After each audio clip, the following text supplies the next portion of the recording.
my beautiful lovelies, it's Emmy. Welcome back. Today I'm going to be tackling a chocolate cake that comes from one of my favorite books, and it is this. And this is Roald Dahl's Matilda. So as most of you know, I have two sons, a 4-year-old and a 6-year-old. We love to read and we love books, so whenever we're at a thrift store, we always head to the book aisle to see what we can find. And we found this treasure, and this is Roald Dahl's Revolting recipes. So this cookbook is inspired by all kinds of foodie treats found in Roald Dahl's stories, including strawberry flavored chocolate coated fudge from Charlie and the Chocolate Factory, lickable wallpaper, Mr. Twit's beard food, hot frogs, candy coated pencils for sucking in class, Snoz covers from the BFG. I love the BFG, it's such a great story. And of course we have Bruce BOGTROTTE'S cake. Now, if you've ever read Matilda, this comes from the great scene where Trunchbull makes Bruce BOGTROTTER eat the entire chocolate cake. So I've made this recipe once before. My son requested it for his 5th birthday, and it is absolutely delicious. So the first thing we're going to do is get some chocolates. I've got 8 ounces of semi-sweet chocolate here. I've got a bar and also some chocolate chips. We're going to melt this. You can melt this over a double boiler, or you can do it in the microwave in about 30-second increments. We don't want to burn our chocolate. So let me go melt it in the microwave. So if you're like me and you love Roald Dahl, which is your favorite Roald Dahl book? I think as a child, Charlie and the Chocolate Factory was my favorite because it was just so fantastical and filled with sweets and just a wonderful rags to riches story. And then I would say BFG and Matilda are a close second. I love both of those books very much. Because I want to make sure my cake comes out of the pan, I'm going to be using, pardon me, nope. Whoa. Okay, so while we're waiting for our chocolate to melt, let's prepare our pan. This is the same pan that I used in my jiggly cake recipe. If you haven't seen that one, that's definitely worth checking out. Stick the parchment to the pan as a little bit of butter at the bottom. Right. Now we've got our lined pan. I've also discovered when it comes to making meringues or beating up egg whites, it's best to have your eggs at room temperature. So these have been sitting on my counter for about an hour or so. I find that it helps whip them up better. Okay.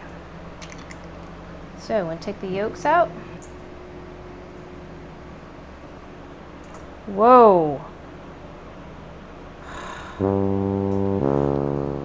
See, that's not what you want to happen. No. So now I have to discard that because we don't want any fat in our whites.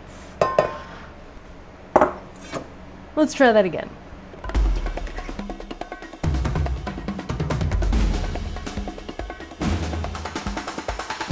There it is, beautiful. Okay, and now we're going to add a stick and a half of butter, or 12 tablespoons of butter. 2 tablespoons of sugar, plus 1 cup. This just contains the tiniest bit of flour, 1/4 cup. Lightly beat our egg yolks. Add that to the mix. This is looking lovely. Oh, I wish you could smell this. Alrighty, now we're going to beat up the egg whites until they're nice and stiff. What? Assemble your mixer properly first, you know. This is an important step. We want to make sure our eggs are nicely whipped because this is going to be the leavening agent for our cake. That's what's going to give us our lift. Now we're going to add about half of this to the chocolate mixture and fold that in. Now I'm going to combine this into this. Now fold that together.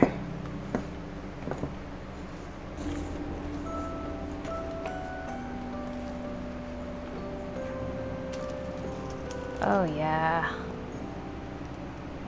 Okay, so into the oven and bake for about 35 minutes. And it says there will be a thin crust on top of the cake, and if tested with a toothpick, the inside will appear undercooked. Don't worry, the cake will get firmer as it cools.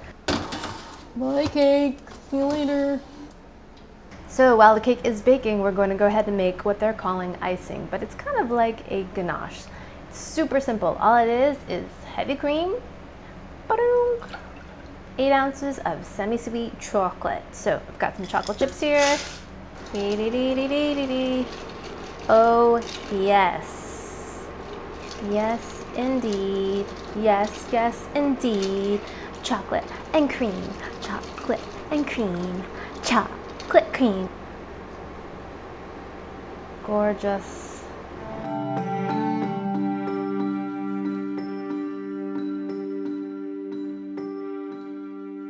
Alrighty, so here's my cake. I took it out of the oven about 15 minutes ago, and now I'm going to take off the springform pan.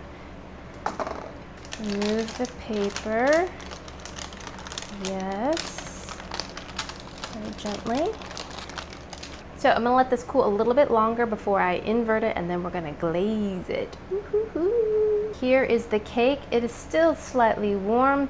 I've inverted it and I've put it on a rack, and I peeled the parchment off the bottom, and what I've noticed is that the center is pretty soft still. So the instructions said to bake it around 35 minutes, and I actually baked mine for about 39 minutes, but I think I should have even given it longer because the middle looks very soft. Oh, yep, yep, yep. I'm having memories of my mirror glaze cake. Oh, that's hot. Here's my beautiful cake. I can't stand it. It looks gorgeous. Let's give it a taste. Oh boy, this is gonna be decadent. Oh boy. So that's like a volcano cake, guys. Are you seeing this? Oh my gosh, look at that. It's a volcano cake, which I've made, by the way. Wow, that's amazing. Look at that. It's an epic flow.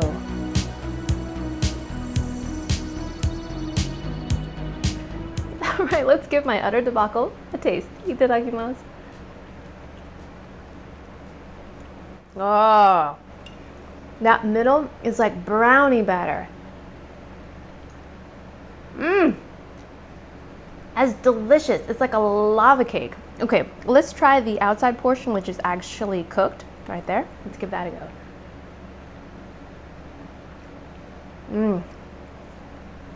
That is absolutely, decadently, wonderfully, chocolatey, great.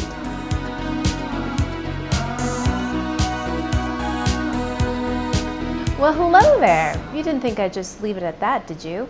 I am back with another cake. Now, that cake was lovely and it tasted absolutely delicious, but in Matilda, the cake did not ooze like a lava cake. Although, if you do make it that way, it's absolutely delicious. But I wanted a Bruce BOGTROTTE'S cake, a cake that is sliceable.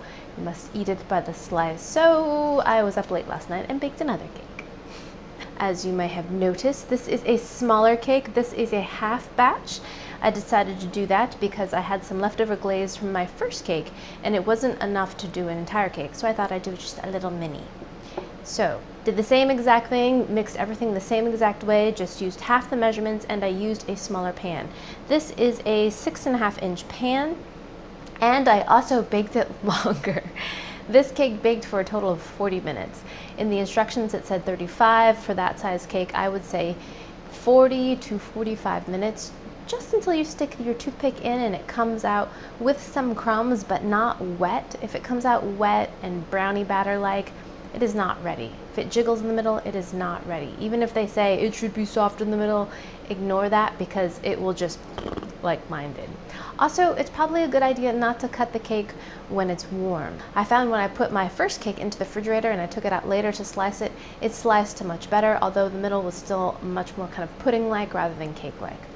So, let's see how round 2 turned out. I made this last night. It is completely cooled. I have my glaze. This is just warm. I put it in the microwave. I warmed it up and I've let it cool, so it's just warm.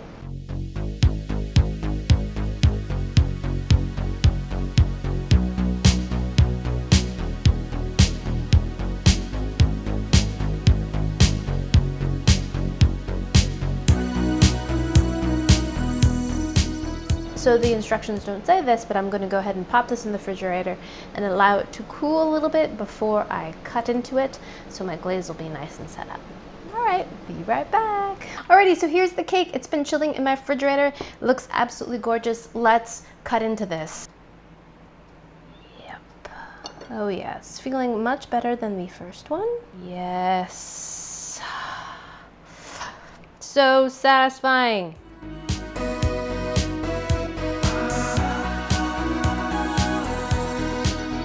It's cooked all the way through. I don't see any oozing, goozing. My glaze has stayed in place.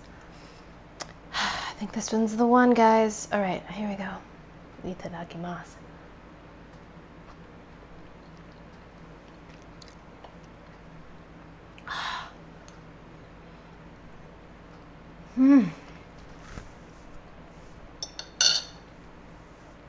Triumphant. So this is the third time I've made this cake. The first time I made it was for my son's 5th birthday, and it was in between my first and third attempts. It wasn't oozy in the middle, but it was definitely kind of pudding-like. This one is definitely the best attempt. This is perfect right here. The cake inside is moist and dense without being too fudgy or undercooked. The taste is absolutely phenomenal. It's like a brownie, but just a little bit lighter. It's not as sweet, but it's definitely got that really kind of dense quality to it because there's very little flour in there. Absolutely decadent, lovely. Lovely.